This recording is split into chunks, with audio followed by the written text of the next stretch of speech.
and she brought me to New England Center. It was because of Myrna that I came. There was an opening here, and I guess she thought that I would be appropriate for the position. Myrna really received her joy from watching others grow. It was never about her and all her accomplishments. It was proud of what other people did, whether or not it was relishing in her children's accomplishments or teaching her dogs how to swim or negotiate an agility course or watching a graduate student who had been under her supervision for numbers of years successfully defend their thesis, or nurturing the people she supervised as they increased their clinical skills and consequently enriched the lives of the students that they served. People and dogs accomplished great things when you're sitting beside Myrna, and it was just a safe place to be around her. She just nurtured people, whether she'd be providing you with some clinical expertise or giving you advice on how to be a mother and balancing family and work. She had lots of dogs. She started, I think, primarily with Goldens, and she used to train them, and then they were train them to be therapy dogs, and she would give those dogs away. She has Havanese. She has Bull Mastiffs. She has had a couple of Portuguese water dogs. Myrna had the unique ability to kind of cut through the noise, if you will. We'd be in meetings and we'd be discussing a problem, and everybody would be discussing in minute details how to solve this problem, and then Myrna all of a sudden would say, "Guys, it's not that hard. Let's just do this." And everybody would sit around the table and go, she's right. That's the answer. So she had a really kind of unique ability. I used to really like to hear her talk about stuff, not necessarily so much for the content, but is kind of figure out how her mind worked and kind of what she thought about to be able to cut through that noise and just come to a solution. Jeremy and Naomi, I don't know their ages off the top of my head. They're out of college. Jeremy's an accomplished musician and living in New York, and Naomi Myrna was very proud of Naomi. She entered medical school, and certainly that her mother would be missed, that she was a great woman, and what I know is that what her mother would want is for them to be happy and to do what they loved. Keep things simple, to have a sense of humor, and to do what's right, and never to sit behind her in a meeting. Why? She just did not like that. Everybody knew. Well, mostly everybody knew, and if you didn't know, you soon found out. You don't sit behind her and bring a sweater, because she likes the room cold. I know the first time I met her, it was when Bethany was, right before Bethany came to work at the New England Center for Children.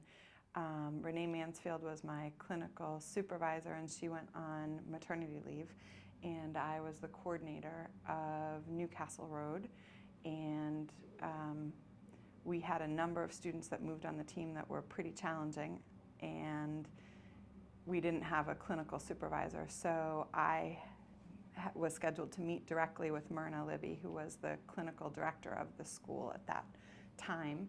And I was really nervous. I remember being really nervous and thinking that I was going to meet with this huge bigwig in the agency. I have to stop. I can say it again without crying. I met with her, and she gave phenomenal advice. She is one of the most brilliant people I've ever had met with, and I think came away from that meeting with this feeling that she was so smart, yet never made you feel stupid, never made you feel like you couldn't think of the right thing.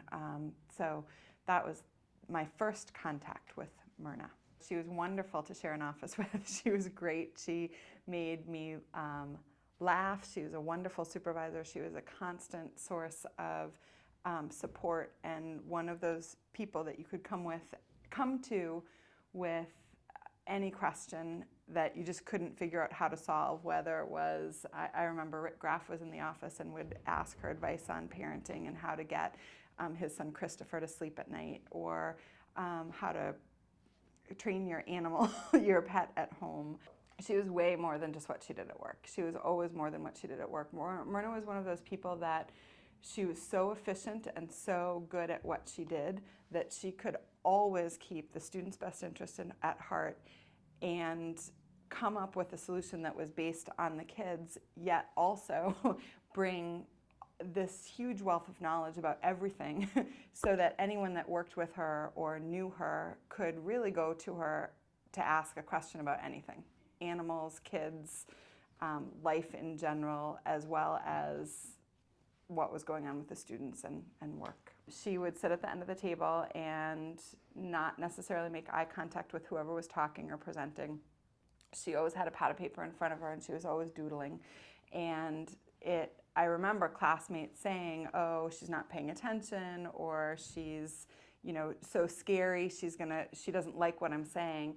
And Myrna always had this ability to, in the context of her doodling, listen more attentively than I think anybody else in the room, and always could come up with the question that really cut to the chase. It really got to the meat of whatever someone was presenting, and it always could add insight to whatever was going on. So she would sit there quietly at the back, doodling, and then come up with the most intense question that she would then ask.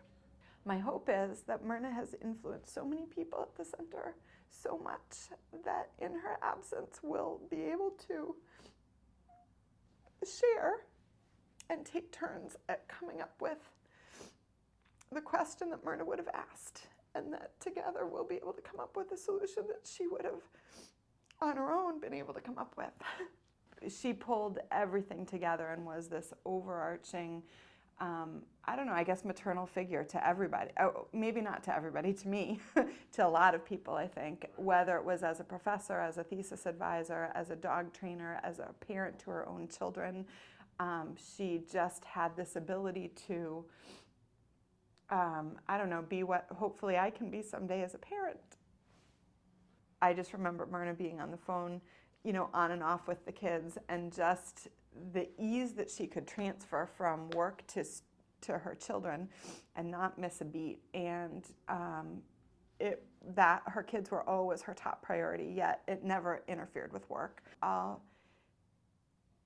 miss her ability to ask questions that cut to the chase, her ability to make us laugh, even when she's able to solve really challenging student dilemmas, her vigilant focus on what's best for the students. Myrna Libby, the New England Center for Children. 20 short years ago, Dr. Myrna Libby joined the New England Center for Children as the director of the Staff Intensive Unit. She came to NECC after serving as chief psychologist at the W.E. Fernald State School for 10 years. Over the years at NECC, Myrna has taken on many roles. She moved from the director of the SIU, then the clinical director of NECC, supervising the entire program. Then in a reorganization of our model in 1995, Myrna became the program director for Saddle Hill, School, and Oak Street teams. Myrna's keen clinical skills really transformed services for our youngest residential students. Under Myrna's leadership, this dyad has taken our youngest residential children and taught them to communicate, to perform personal hygiene skills, and to learn in a classroom setting while reducing and eliminating many intractable behaviors. For the families of these students, the progress their children have made has transformed their family life. She came in to fix part of the program that was really struggling. There were student issues, there were staffing issues, and we were really lucky that it was Myrna who came, because she's kind of a no-nonsense problem solver. And so she did exactly what she needed to do right away. But then, once she got things calmed down and established that she was in charge, she really won over everybody. The staff intensive unit served the most neediest kids really from around the country. So it wasn't like she had a moment to pause. She had to right away start helping kids change their behavior and settle down. And I think the fact that she was as clinically skilled as she was is what really allowed her to succeed, because people were like, who is this person and what is she doing here? But she was able to let people see right away that she knew what she was doing, and people should just get busy and get to work. I think the program directors really felt supported when, we served some very tough kids here, and when they would have somebody that was really giving them a run for their money, Myrna would kind of step in with them and say, okay, you know what to do, let me help you figure this out. And just in the past 2 years, a number of kids who were really difficult cases where one student was pretty much at the residence the whole time because we couldn't get him under control enough to bring him to school. She worked with the program director, got some stuff in place for him, and he started coming to school, and he goes home and he has a job in the community, and so she would make a really dramatic, positive change for a kid wherever needed, and then just help. And that in of itself helps all the program directors say, okay, if something's going to be difficult, I know she'll be there to help us. For one thing, she really hated meetings, but knew they were a necessary evil, and she was always determined that they should be productive. She would be like the one that could cut to the chase and say, well, this is stupid, we're not going to do that, this is what we need to do, and let's do it. Myrna loved to talk about her kids. Oh, she was just extremely proud of them, and I think you always had the sense that as they were growing up, because they were very young when she started, she would just kind of salute their accomplishments at every level, and now that they've recently, when they were older and off living on their own, she would always be excited for when they were going to come and visit, and rearrange her work schedule as best she could to have time to spend with them. You could clearly see in every part of Myrna her love of kids, her own, the kids at our school, and even as all the staff had children. I always say that Myrna got me through my first pregnancy because I had had a miscarriage, and I was just very worried about having another, and she kept telling me about how her son had been born prematurely, and every time I'd be worried about something, she'd go, Judy, 26 weeks, that's all it takes. Look where you are now, you're at 18, you're at 20, and because it was kind of a dicey pregnancy. And so I feel like I knew her son his whole life because she helped me sort of get to my daughter's birth by describing what she had gone through with Jeremy. She knew what was important, what had to get done. She didn't like to waste her time or other people's time, and she would certainly let you know if she felt like you were wasting her time. It always came out of her profound caring for the students and the program, and making us be successful. That she would always let you know at every phase of their life what they were into. In my mind, Myrna's biggest recent accomplishment was the sense of, we'll solve this issue and help this particular student, which she conveyed to every program director. This allowed them to feel supported to systematically implement the program changes they needed to help their students. When I look past the last 2 years, it's easy to see how she influenced student progress all around the program. The now 12-year-old student who's in academics and participated in town Girl Scouts and took dance classes when they came to Myrna's team was a tiny child who could not, was not toilet trained, did not communicate, and wouldn't sit in a chair for 10 seconds. Another example is the 18-year-old student whose behavior really stretched our limits for quite a period of time, such that he couldn't leave his residence and is now attending school, working, and visiting his family on the weekends.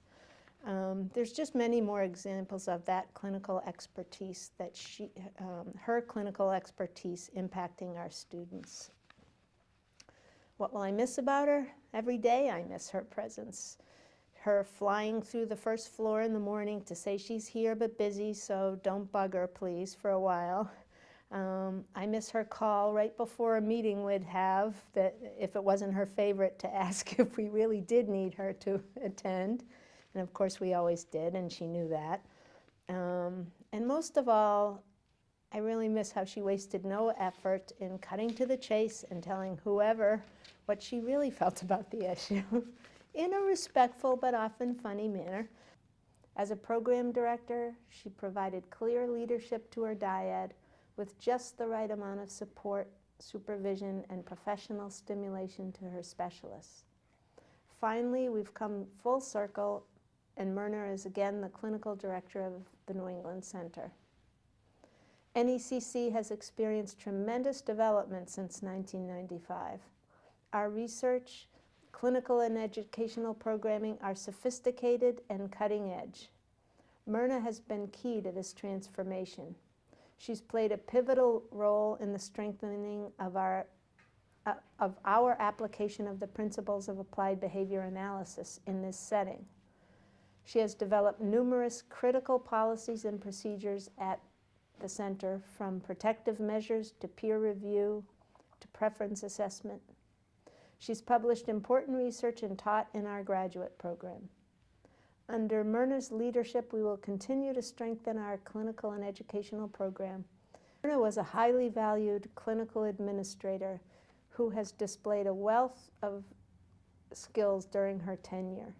She came in with such a presence that you knew Myrna was in the room when she was there, and I think that that was true. For 20 years, I've listened to Myrna's distinctive walk down the hall towards my office, cleared a space on my desk for her ever-present water bottle, and watched her sit down across from me with pen and paper in hand, and then together we tackled whatever problem or project was on hand that day. For me, the void she has left is enormous and will never be completely filled. While Myrna's contributions to NECC have been recognized and appreciated, both publicly and privately, in many ways over the years, it is not until she isn't here to do all the big and little things she did on a regular basis that it truly sinks in how important she was to NECC and to me personally. I miss her fierce passion for our students and staff, her controlled logic that could persuasively silence any naysayer, her willingness to contribute to any project, her superior intellect and remarkable problem-solving skills, her ability to always grasp the big picture while keeping the small but important details in perspective.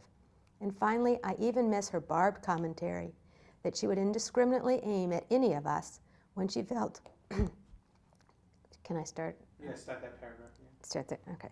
And finally, I even miss her barbed commentary that she would indiscriminately aim at any of us when she felt students and teachers were not being adequately considered. As Myrna and I dealt with the day-to-day issues of running the school, it was Myrna who always helped me keep my priorities straight. We had a relationship based on mutual respect, admiration, and deep affection for each other. I'm thankful to have had the opportunity to have worked closely with Myrna for so long. I only wish that it could have been much longer. You know, Myrna was a remarkable woman who was able to bring people together, work with lots of people, who, despite the fact that she could be ferociously passionate about things, she was also a cream puff inside. She really was a caring, warm person who, once you got to know her, and sometimes it was hard to get to know her through that strong veneer that she had, but once you got to know her, you really couldn't help but love her. And I think that on a personal level, we all miss her. Professionally, you know, I leaned on her so heavily for so many years. It's just really hard not having her here for us all. 20 short years ago, Dr. Myrna Libby joined the New England Center for Children as the director of the Staff Intensive Unit. She came to NECC after serving as a chief psychologist at the W.E. Fernald State School for 10 years. Over the years at NECC, Myrna has taken on, over the years at NECC, Myrna took on many roles. She moved from the director of the SIU, then to the clinical director of NECC, supervising the entire program.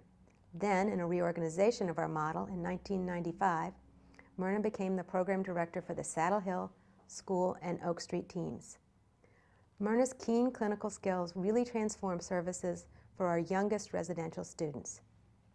Under Myrna's leadership, this dyad has taken on our youngest residential children and taught them to communicate, to perform personal hygiene skills, and to learn in a classroom setting while reducing and eliminating many intractable behaviors. For the families of these students, the progress their children have made has transformed their family life. I remember Myrna's first day in the program, in fact, when she was walking up the back stairway to be introduced to the teams of the students that she was working with. There was this one young man who was walking down the hallway who was a very social young man, very charming, and we stopped so that we could introduce him to Myrna and introduce Myrna to him. And you know, he drew her right in to his circle, and as she was talking to him, he promptly clocked her right on the side of the face and gave her a black eye. But in true Myrna style, you know, she shook her head and we kept on going, didn't give him a lot of attention, but afterwards always thought that that was a unique welcome to the program. So that was her first day here at the New England Center. That was her first day. Yeah. And what was her reaction? You know, very, you know, she was a true behaviorist. She knew that she, you know, shouldn't give him a lot of attention for that. And the teachers just turned him around and walked him back to the classroom. And she didn't say anything until he got out of sight, and then was just like, wow, welcome to the New England Center, Myrna. I always knew I was in trouble with Myrna if she'd come into my office and sit down in the chair across from the desk and just cock her head a certain way and go, look. That always meant that there was something that was going on down on the first floor that she thought I had something to do with, that was taking away from the educational services that the teachers or the specialists or the program directors were providing to the students. You know, she was very protective of them and the work that they did and the time that they had. You know, she wanted their time to be on the floor working with the kids, and anything that she felt was going to take away from that, she just didn't want to hear it. You know, she wanted them to be doing what was in the best interest of the students and what would, you know, take them furthest, what would give them the most independence. And she made no bones about telling you. It was like, look, you know, what are you doing here? Or, you know, just exactly what is the expectation that we have here. And if it doesn't support the educational services for the students, she didn't want to hear about it, and she didn't want her staff, you know, spending their time going down those paths. Her style of communication was to be very direct about something. You know, I'm not going to pull any punches. You're going to understand exactly where I'm coming from. Some might say they were scared of her, but I don't know if they were scared or if it was just, Myrna was a very commanding presence. You know, people here, teachers, specialists, they knew of the work that she had done, the research that she had done in the field. They knew of, you know, her tenure here and the respect that the position that she had here commanded. So I think in that regard, you know, they would all, you know, sit up a little straighter and, you know, pay a little bit more attention to what they were doing when she came into a room or, you know, she walked into a classroom. But I wouldn't necessarily say they were scared of her, but she had a presence here, always for the kids, always for the kids. That was her number one concern. Everything that she did here was for the kids and to improve their lives. I think there will always be a presence of Myrna at the New England Center for Children and in the lives of everyone that worked with her. You know, the passion that she brought to the work that she did here, the care and the concern that she took for all of the students that she worked with, the relationships that she developed with the staff, with all of us. You know, her presence will always be here. Walking down the hallway, you expect her to walk around the corner at any moment, and we're just going to miss her. I knew Jeremy and Naomi from when they were little. You know, we would talk about them and, you know, what they were doing, how they were doing in school. She would bring in her the pictures, their school pictures, their graduation pictures, and you know, show them to us. She was very proud of both Jeremy and Naomi and their accomplishments and the type of young men and women they grew up to be. I would tell them that they could be so very proud of the work that their mom did here at the New England Center.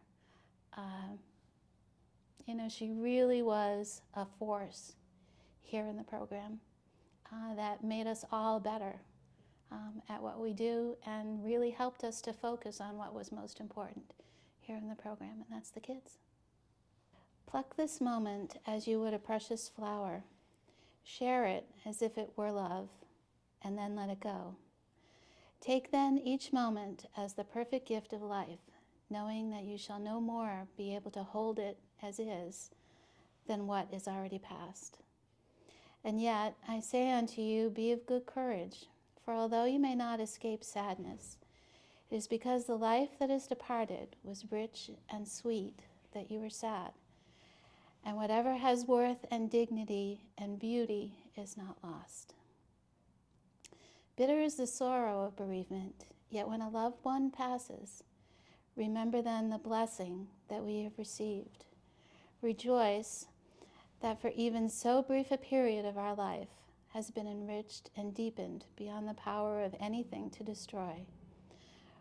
For never beauty touched the heart of man without creating something eternal. So that's how I first met her. She pulled me aside and offered me the job, and I was scared out of my mind because she had a reputation of being rather scary. And so when she offered me the job, I was excited because it was a team I was interested in, but I was scared because I knew she was going to be my boss. I didn't know what that was going to entail. She's wonderful. She was so not scary. She was a force to be reckoned with. She was strong, and she was opinionated, and she was brilliant, and she was lots of things, but mostly she was loving and caring and gentle, but those weren't things that I knew prior to working directly for her. Well, mostly it was just like her presence in the hallway when you were walking with students or working with students in the cafeteria. She was always watching everybody, all the students, all the teachers. And she certainly let you know her opinion by her look. She didn't have to say anything, but you could tell if it was a good look, you were doing an okay job, or if it was a not so good look, maybe you should change your strategy. I've had lots of looks. But she was very respectful of your opinion, and she never held grudges, or at least I don't think she did. Maybe she did. And it was that kind of an environment she created. You didn't have to just yes her. It was okay to disagree with her. She taught me a lot. She taught me a lot about just life in general and my kids. And she taught me about, I sometimes have a problem where I speak before I think about what I'm going to say. And she tried very hard to teach me that lesson because she said she had the same issue.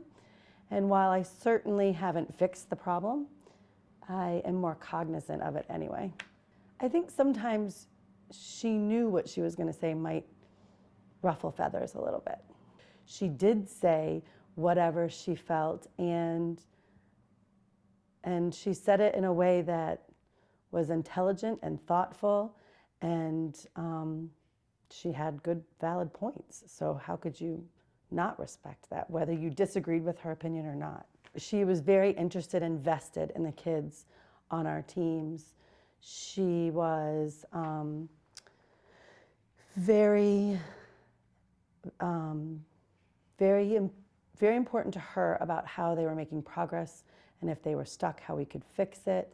I did not know Jeremy and Naomi at all, except I knew lots of stories about them, and that's one of the things that I missed the most, is hearing those stories about them, because she was so proud of them and so proud of all that they had accomplished, and it was just a really bright light in her life. I knew that Naomi was in medical school. I knew that she was married. I knew that Jeremy was a rising musician, and she was very close to both of them. She loved when they came to visit or when she went to go visit them, and she was very proud to be a mom. I'm gonna miss her stories about Jeremy and Naomi. I'm gonna miss walking into school with her as we did on so many days. I have 3 young kids, and I would walk into school with her, and she would have at least 2 dogs, and we would walk in together. I miss riding on the elevator with her just to gossip a little sometimes, or chat, touch base. I miss how Myrna and I used to tell anybody who would listen that my mom's name was Myrna and my youngest daughter's name is Ella, and that was her mom's name. I miss her look that meant so much without saying a word. I miss her support, because when I wanted to apply to law school and so many people told me it wasn't a good idea, she was one of the few people who told me that it was. She encouraged me to do it. She wrote me recommendations to do it. And after I was accepted, she also helped me write my tuition reimbursement letter to Vinny and Kathy, and she really pushed me, and I appreciated that. I miss her ability just to be a sounding board, just to talk about things in general, whether it be about the New England Center or just about people or just about life, anything, children. She loved to talk about kids in general. And I just miss her walking down the hallway, knowing that she was there, and I keep thinking that we're gonna see her. She definitely watched the students grow, get older. She watched our kids grow. All of them have blankets. All 3 of my kids have blankets from her. She, And what's the deal with the blankets? she, every time, I don't know, sort of her, every baby just about in the daycare has a blanket knitted by Myrna. It's a really special gift. She made my son 2 because she thought she had forgotten him. So when she gave me one for Ella, she gave me 2, one for Riley, because she said, oh, I think I forgot to give you one for Riley. And then she gave me one for Ella too. So Riley has 2. Pluck this moment as you would a precious flower. Share it as if it were love, then let it go. Take each moment as the perfect gift of life, knowing that you shall no more be able to hold it than what is already past. And yet I say unto you, be of good courage, for although you may not escape sadness, it is because the life that has departed was rich and sweet, and that you are sad, whatever has worth and dignity and beauty is not lost. Bitter is the sorrow of bereavement, yet when a loved one passes, remember that the blessings we have received, rejoice that for even so brief a period of our life has been enriched and deepened beyond anything to destroy. For never beauty touched the heart of a man without creating something eternal. Both she and I were a little nervous about working together, but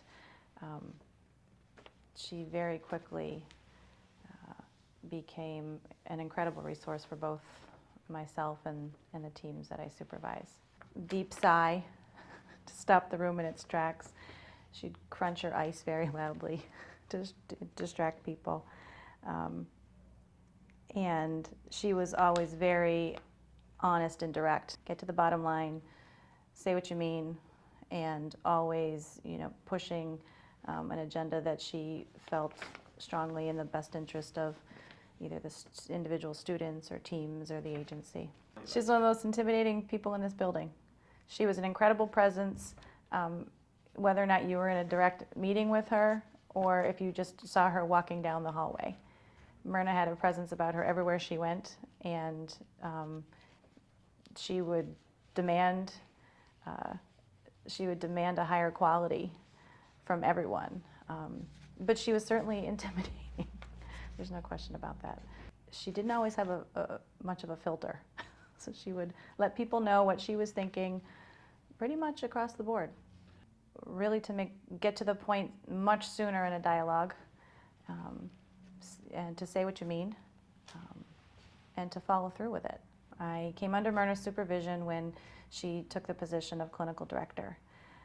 Supervision in the residential program is never boring, and it quickly became clear to me that she would provide incredible support to me and my teams. She had much to teach if you were ready to listen. We met weekly to review work items, but the discussions always went to different topics, ranging from her yelling at me about Sarah Palin being evil to doing homework with my children. And I wanted Jeremy and Naomi to know that she often talked about one or both of you, really anytime that she could. More recently, I was helping Myrna to prepare her new office space. And that was not an easy task, but it was highly entertaining to me. I had given her cleaning projects every week, which caused her a lot of stress, but I thought they were good projects for her. And I was trying to teach her a little bit about feng shui, but she didn't really care. She worked very hard and purged all of her files, and part of that project also included collecting all of her personal items, and from her plaques and pictures that we were going to set up to decorate her new office space. And I definitely wanted to say to, again, Jeremy and Naomi, that she took the time and went through every picture and told a story as she was proudly looking at all of the pictures, and just told a lot of really great stories about either them or the dogs. And after a few pictures, I definitely admit to yesing her a little bit about how great they were. I never imagined that on the day that she was supposed to move into her new office space, that I would be handing Naomi and Jeremy the box of those personal items. Books that she was very skilled at giving. Some of that disruptive meeting behavior that typically included a deep sigh, dramatic swinging of her chair, or loudly crunching her ice. Her honesty about whatever she was talking about. The constant press to get to the bottom line. And I truly enjoyed the time I spent with Myrna, and do and will continue to miss her presence. Jeremy and his music lessons, Naomi in different dance. She would, if I was talking about some of my children's activities, she would relate to similar stories that she had with her children, parent-teacher conferences, all of those sorts of things. Her guidance on many topics. I think that I don't think until more recently people have truly understood the impact she's had on, as a teacher, for many levels of staff and professionals here in the building. She wanted people to do well. She wanted them to understand principles of ABA better. She wanted them to succeed.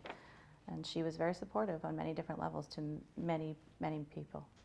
It was always about the kids, always. I mean, Myrna would be one of the first people to acknowledge, not only the kids, but in the students at the houses, the residential program.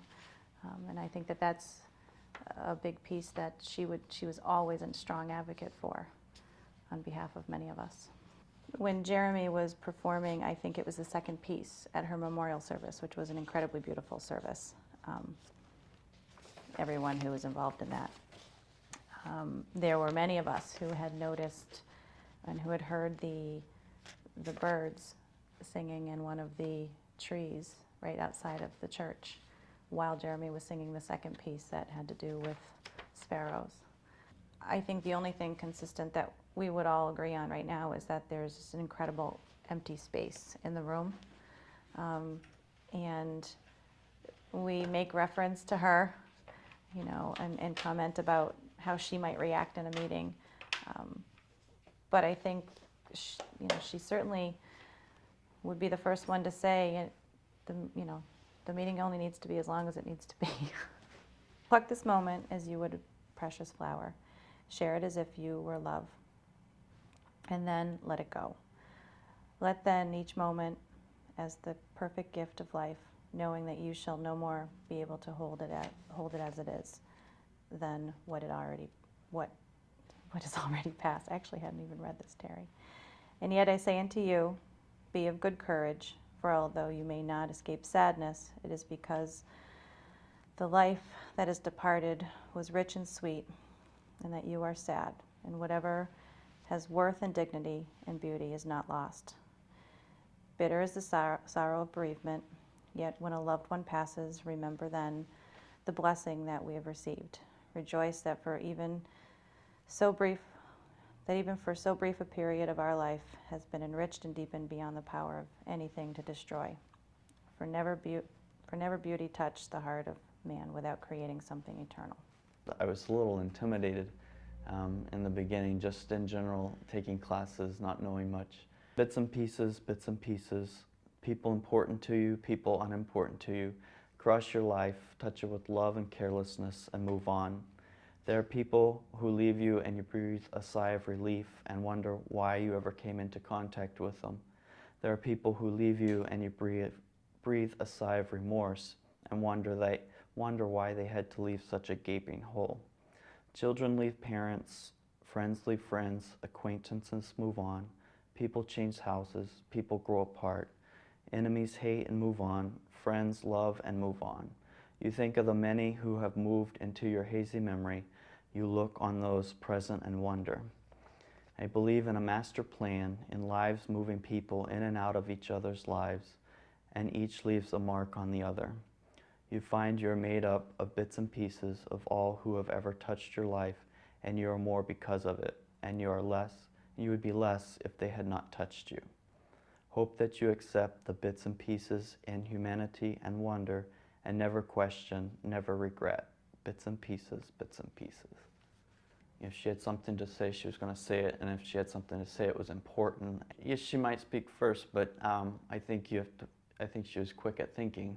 If I was in Myrna's presence and I wanted to say something, I always wanted to make sure that I was clear as to what I was saying, because if it wasn't clear, she was going to definitely, ask questions or say something.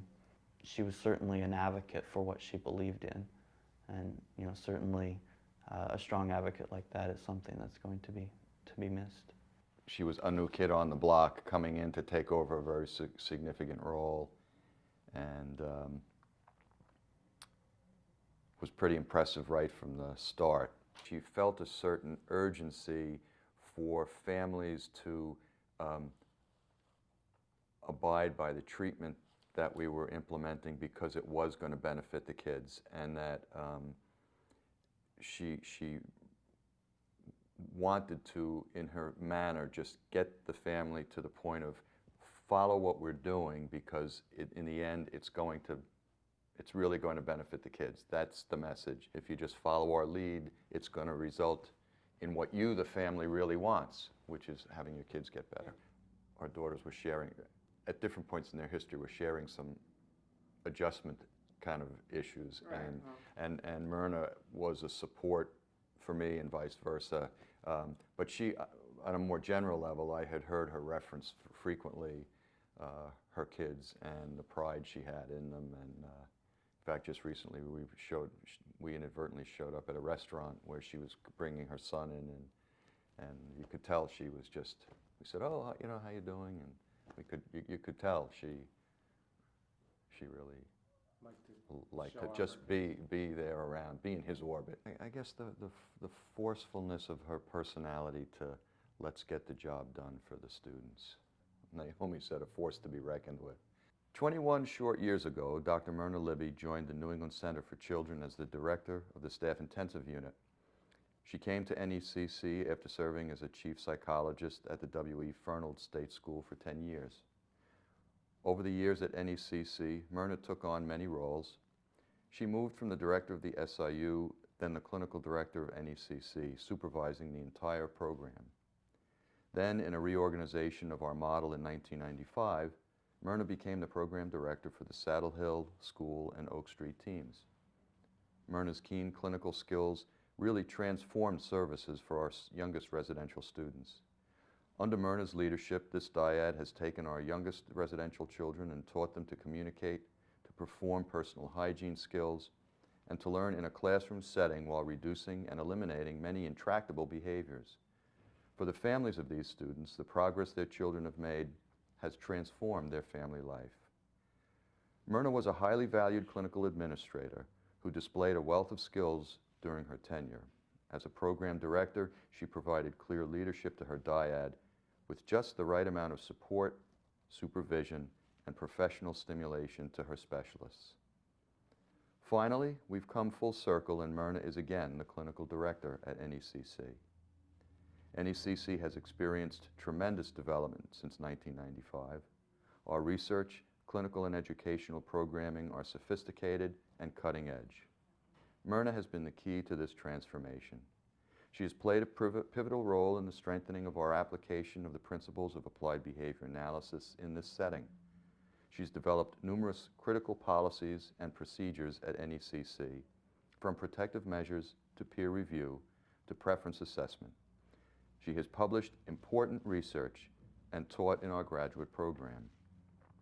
Because of Myrna's leadership, we will continue to strengthen our clinical and educational program. We have seen the impact of her school-wide presence, and we have appreciated her many contributions to our program. You just read one line for me, where it says finally, can you put that in the past tense? I forget. If you look at it, I think you can figure it out. But yeah, just do that one sentence. Finally, we came full circle when Myrna again became the clinical director at NECC. Myrna had a backed up. I miss Myrna. Funny. Funny and firm. She was great. She always had a very direct way with people that was always very effective, I think. She spoke her mind. She didn't really pull any punches. She just told you what she thought about things and didn't put up with much on the side. It was always directed to finding about whatever was the most important topic that we were supposed to be talking about. Her goal was always to do what was best for the students, and she always did that, and that's what she taught me too. She was really my mentor here. Everything she did was to try to get the best possible thing for the students. She talked about them all the time, how proud she was of them and everything they were doing, how smart they were and how talented they were. Naomi in medical school, when she went to medical school, and Jeremy with his music. She was always really proud of them. How to stay focused on the students, I think, was the best thing she taught me. And focusing not just on decreasing the inappropriate behaviors, but really on how to teach them the best, teach them skills to make them independent later on. She always kept us focused on the kids, never the administrative end of things. She was always there for us. She always backed us up no matter what was going on. But yeah, teaching us about focusing on the students and the best way to teach them. She oversaw cases of many students where they really went on to make such significant progress. It's little steps, and we had some students, a couple in particular, who we both spent many hours working with and working on their cases and their kids, and who are now doing tremendously well. They used to spend their days in, protective measures or aggressive or tantruming or not engaged in anything productive, and now they are learning skills and, you know, able to do many things independently in their day. I will miss all of the great advice she gave, and all of her direction and leadership. The school, I think, is going to miss someone who really led the school in the right direction. She knew what she wanted, knew how to get there, I guess. But she was behind all of that strength was certainly genuine care for not only the students but for the staff. And I remember being intimidated by her. You know, you didn't see her much. She'd emerge from the office and have a few words to say and then back in. That intimidating person that emerged from the office and went back in after saying a few short words, you know, that image was completely destroyed. One would see Myrna as a very strong person, very opinionated, one who, you know, sort of would plow through all obstacles to get to the point that she wanted. And you know, after working with her, learning that point was student progress. You know, everything she did had student progress in mind, and that starting point with the problem to the end point with solution, you draw a straight line between the two. And regardless of the obstacles in the way or the shift of the road, she plowed straight through it to get to that point. Myrna's focus was increasing skills. You know, her key to increasing decreasing the challenging behavior was certainly to increase the students' skills, and certainly she would reject all opinion, reject all potential solutions if they didn't have a basis in control and basis in science.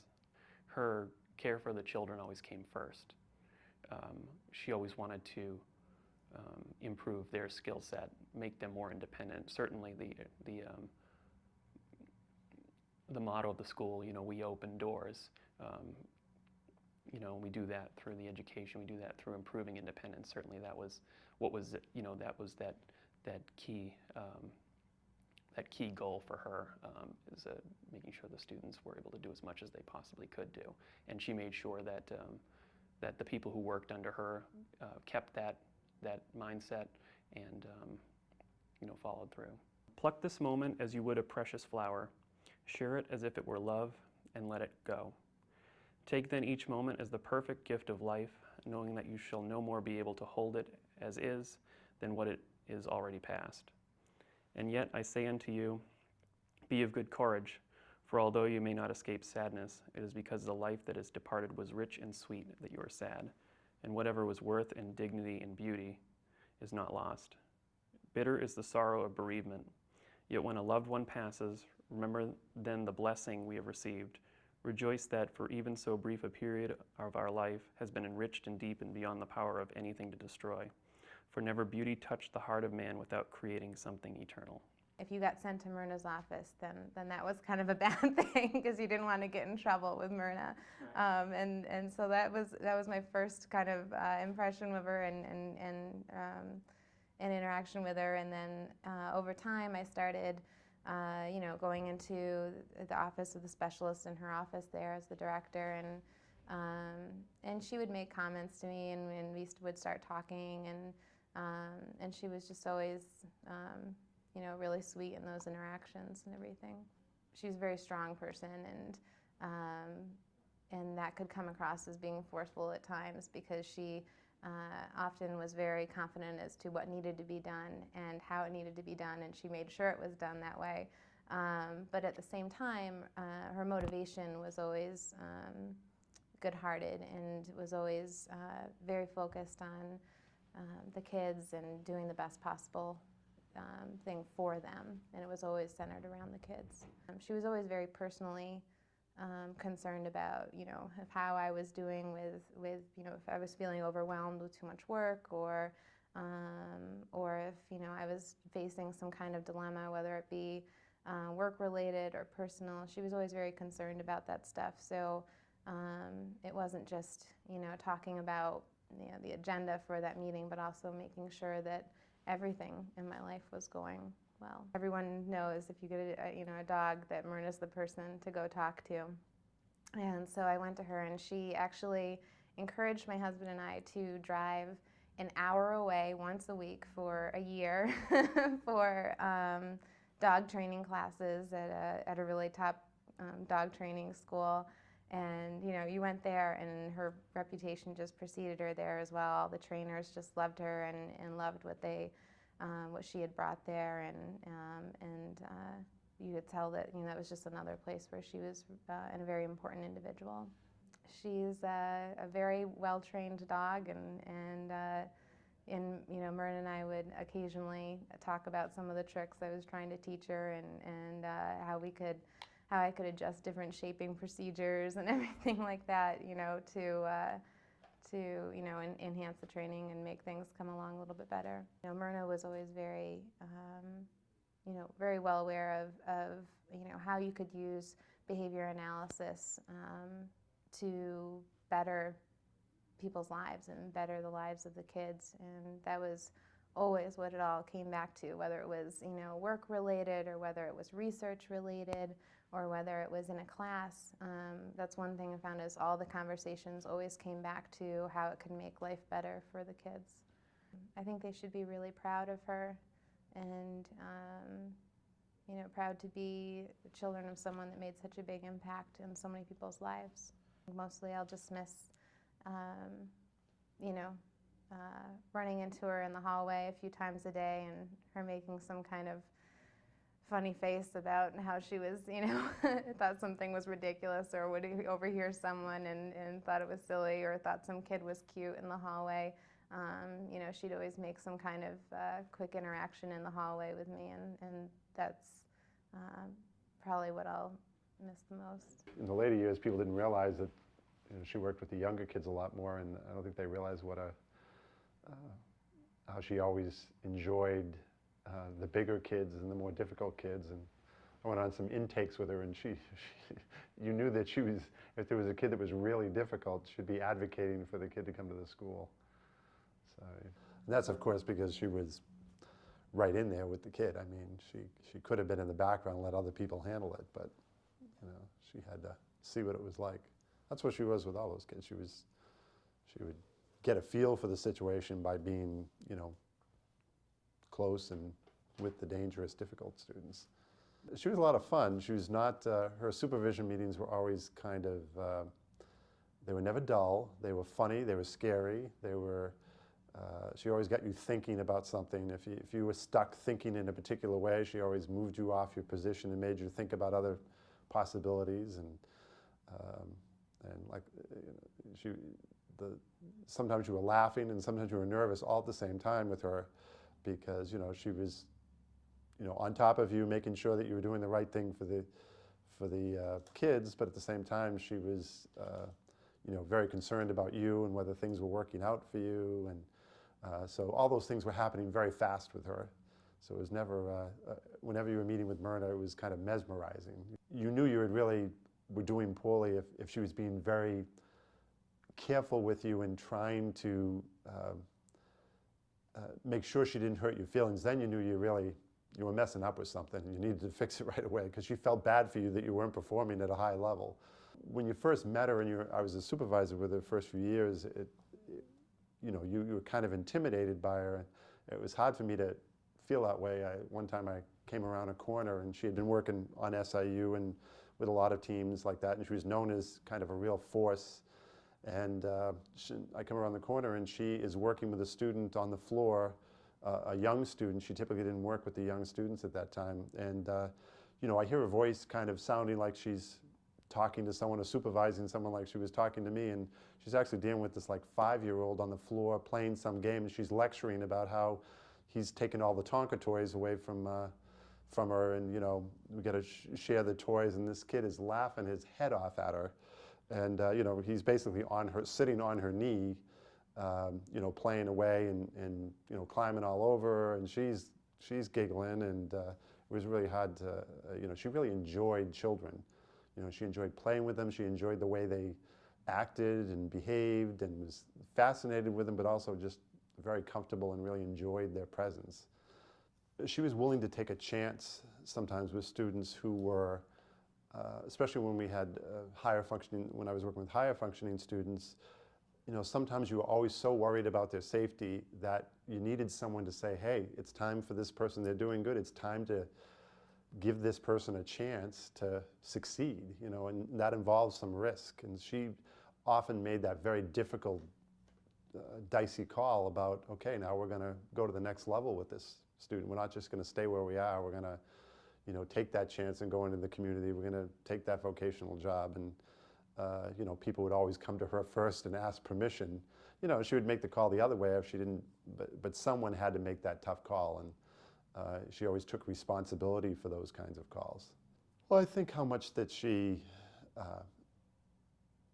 showed people how much she cared about their daily lives and knew the little things about people who maybe weren't the most important person in the organization, or they weren't a bigwig or something like that. But she was not just concerned about getting the job done, which was a priority for her, but also she was, you know, just very concerned about, you know, very maternal towards a lot of people in the organization, you know, and I think that she really, you know, worried about people and was concerned about them all the time, and it was kind of, she always left that impression that you mattered. She's one of those people that made it interesting to come to work. I mean, we have in this job, the students are interesting, and the people are interesting. She was one of the people that, you know, when you stepped into a meeting and she was there, you weren't in no danger of falling asleep. I mean, it was going to be interesting, and she was going to challenge you. And I think whenever you don't have someone that can do those kind of things for you, you're losing out on something.